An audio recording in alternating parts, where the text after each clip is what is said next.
Hi everyone, and welcome back to Surviving the Love Bomb. My name's Emma Carrington, and if you're new here, hi, hello, welcome. As I said, my name is Emma. I am trained as a community services worker, and I'm also a victim survivor of domestic abuse. So the disclaimer is that I am not a psychologist and I'm not a counsellor. The aim of this channel is to share all that I've learned through my abusive marriage and coming out the other side on my way to healing, in the hopes of helping anyone else going through a similar situation. Today we're going to discuss coercive control. It can be difficult to tell when your relationship has turned abusive, especially when there are so many ways for a partner to be toxic. From constantly arguing to stalking and everything in between. But coercive control, which is a form of psychological abuse, is particularly hard to spot. Coercive control describes one partner's need for total emotional control over the other, and it's often gained through a variety of subtle tactics. Coercive control is a strategic form of ongoing oppression and terrorism used to instill fear. The abuser will use tactics like limiting access to money or monitoring all communication as a controlling effort. The victim is forced to adapt in a series of small ways, and it's generally not something that they're even told to do. They just adjust their own behavior to make the abuser happy and to make life easier. Each step is sufficiently small that they don't even notice the changes or identify the coercive nature of the process until much later, if ever. Coercion attacks the victim's critical thinking abilities and free will, and they gradually lose their ability to make independent decisions and exercise informed consent. Their emotional defenses and ability to reason are undermined, and decisions are no longer made by free choice. If coercive control is being used in a relationship, the abuser is not actually concerned about any of the factors that are being controlled. That is, things like money, social interactions, all the rules in the house, or whether their partner works or not. It's merely about gaining control. Coercive control creates invisible chains and a sense of fear that pervades all elements of the victim's life. This controlling behavior is designed to make a person dependent by isolating them from support, exploiting them, depriving them of independence, and regulating their everyday behavior. This abuse can even continue or escalate after a couple separates, as the abuser desperately seeks to maintain that control. If you think that something is just not quite right in your relationship, or that your partner might be trying to control you, the chances are that you're right. Domestic violence is considerably more complex than it seems on the surface. And as we know, not all abuse is physical. If your partner mistreats you emotionally or psychologically but never lays a finger on you, the abuse, as I said, can be harder to spot and could easily leave you second guessing yourself. But this type of abuse is no less harrowing for the victim. This insidious type of control is often at the heart of domestic violence. Although some of the behaviours might seem minor, when repeated over time as part of a pattern of abuse, the effects can be serious. In fact, many victims describe the psychological and emotional abuse that occurs in domestic and family violence as being far worse than all but the most extreme physical violence, and can be the longest lasting in its ongoing effects. Anyone can experience coercive control, but it's often grounded in gender-based privilege. Between 60 and 80%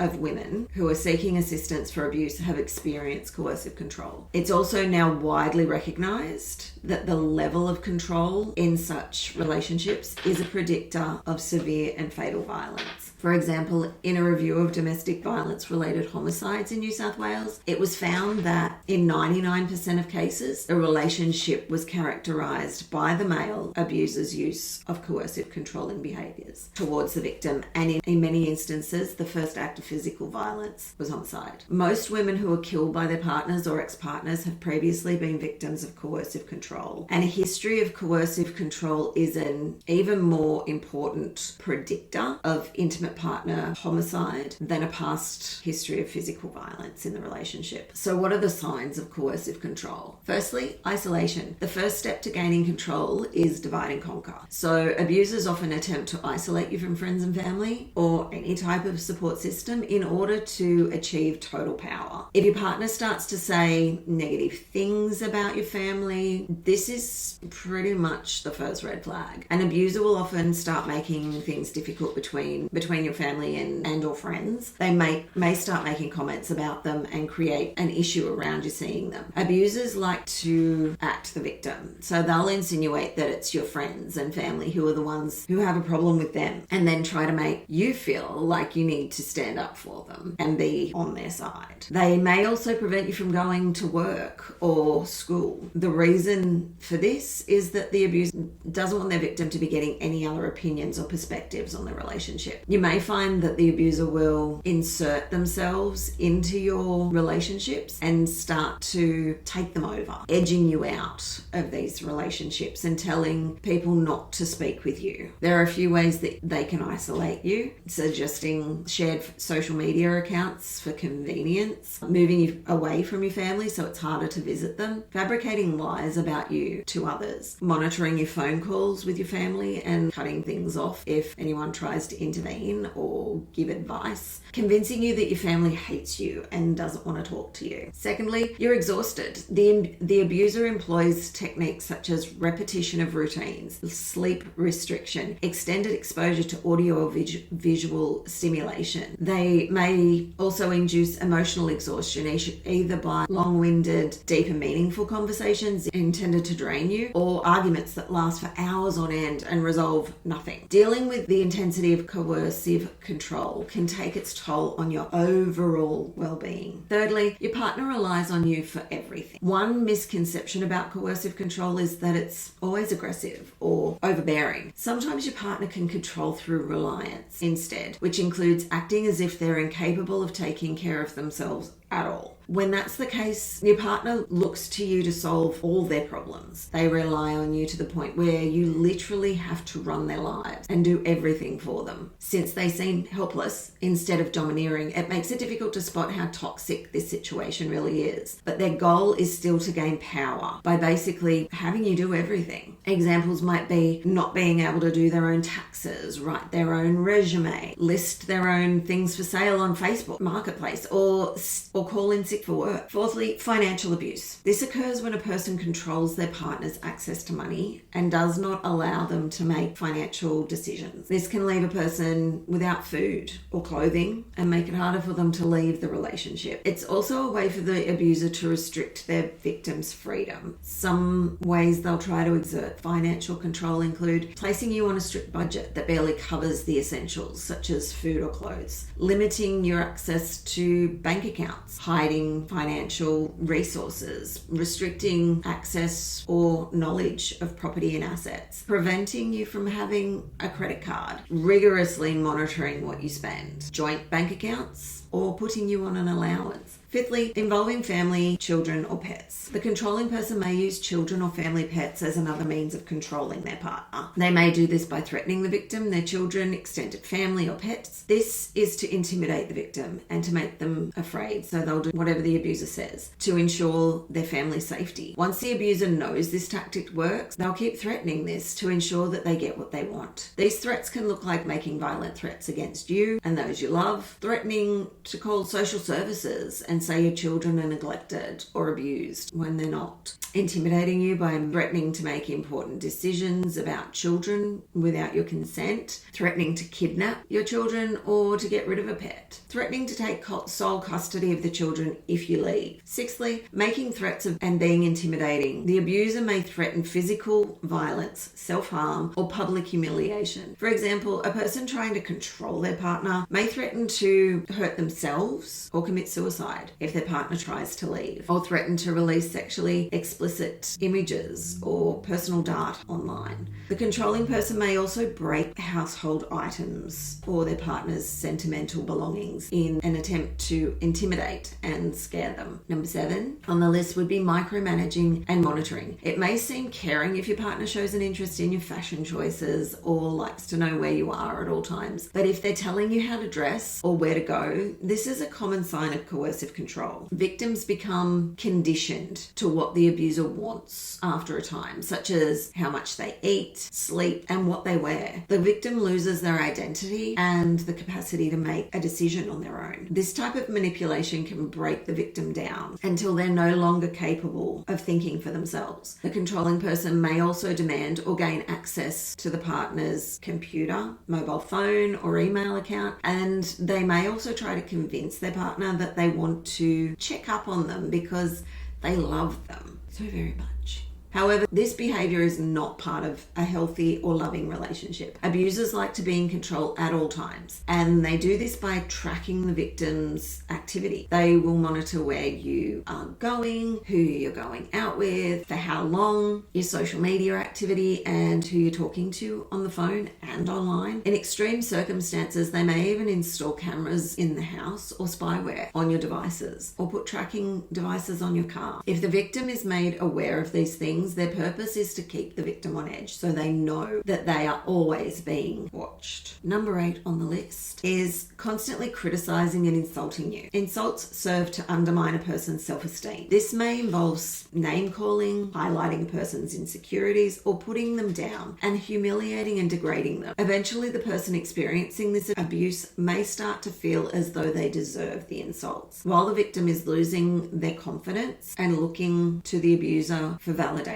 This boosts the abuser's self-esteem. They feel good about themselves when they're putting others down. And this might look like repeated malicious put-downs, such as saying you're worthless, humiliating you, degrading or dehumanizing you, verbal abuse, shouting, accusing you, name-calling, swearing at you, undermining you, or using information you've shared against you. All these things are designed to make you feel unimportant and deficient. Number 9 on the list would be controlling aspects of health and body. Your abuser may require you to count calories after every meal or adhere to a strict exercise regime. They may also control which medications you're allowed to take and prevent you from going for medical care. They may monitor and control how much you eat, sleep, or time you spend in the bathroom. You may feel as though you're always walking on eggshells and that your body is no longer your own. Number 10 would be gaslighting you. Gaslighting is a form of psychological abuse. It's when someone makes you doubt your own reality and question every memory you have. They repeatedly tell you things didn't happen the way you remember them, that you're imagining things, or that you're insane. This is a particularly insidious form of emotional abuse because it leads to the victim of the abuse not being able to trust their own intuition. And generally, after a conversation with a person who is gaslighting you, you will come away feeling confused and trying to determine if what you're thinking and feeling is right. Over time, this can break down your own self-esteem, make you start believing that you're less than your partner, less capable and less intelligent, unable to make your own decisions. This makes it very hard to make the decisions necessary to leave this kind of relationship. Gaslighting is constantly being told things didn't happen the way you remember, that you're too sensitive and can't take a joke, or that you're simply crazy. So number 11 would be forcing you to live by their rules. If your partner has a set of rules for the home that seem more like laws, that is, if you're on tenterhooks worrying about breaking these rules, there's something wrong. It's one thing to prefer the toilet roll to hang a certain way. It's another to go on a 5-hour tirade if it's hung the wrong way. Or if you're held to a different standard, like their rules apply to you but not to themselves. These rules will be different in every relationship and will shift and change with the wind. I can recall a day I wasted, 7 very long hours, being berated for not putting a block of chocolate in the fridge fridge. Number 12, they deny your freedom. Someone exerting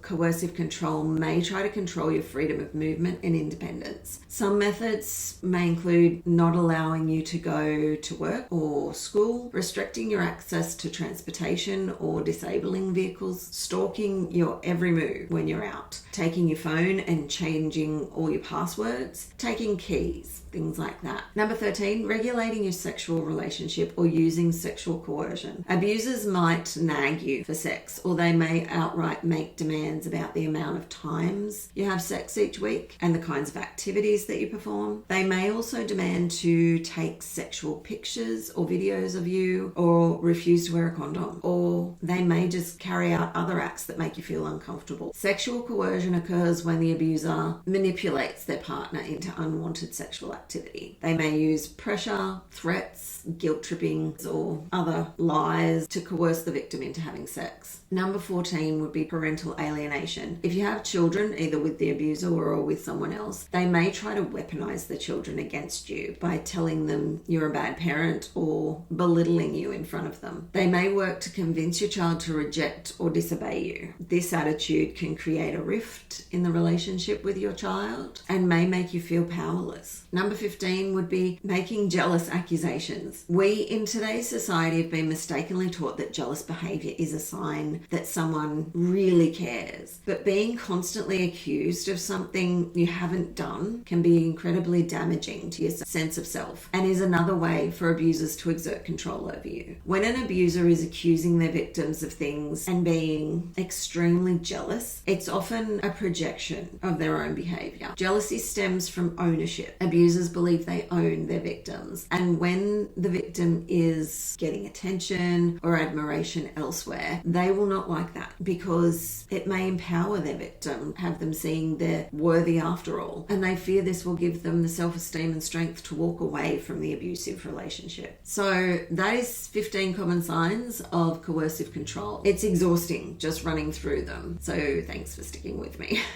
Remember, the worst part of coercive control is that it trains you to control yourself. The abuser's manipulation makes you adjust your behavior until they don't need to do anything. You have internalized all their abuse and continue to abuse yourself in order to keep them happy, or at the very least to keep the peace. So how can you escape coercive control? Getting out of an abusive relationship can be complex and takes time, planning, and emotional resilience. If you feel like you don't have the strength to leave, this is because your partner has deliberately and systematically disempowered you to prevent you from doing exactly that. But you don't have to put up with emotional abuse, and help is available. So remember that you're not alone. Start collecting all important documentation, such as passports, bank details, birth certificates, and hide them or give them to a family member or trusted friend for safekeeping. Have an emergency bag which contains a change of clothes, numbers of people you may need to contact in case you leave without your phone, and any money you can access. The best advice I have is to contact a domestic abuse hotline or crisis centre near you, because you will need a safety plan and they can help you plan and execute your escape. I will put a link to a safety plan in the description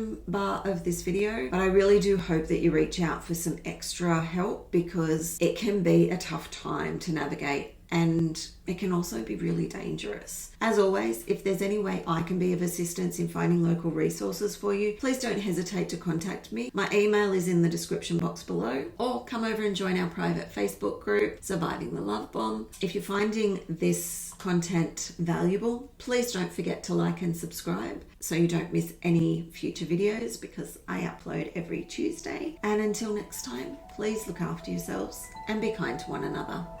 Bye.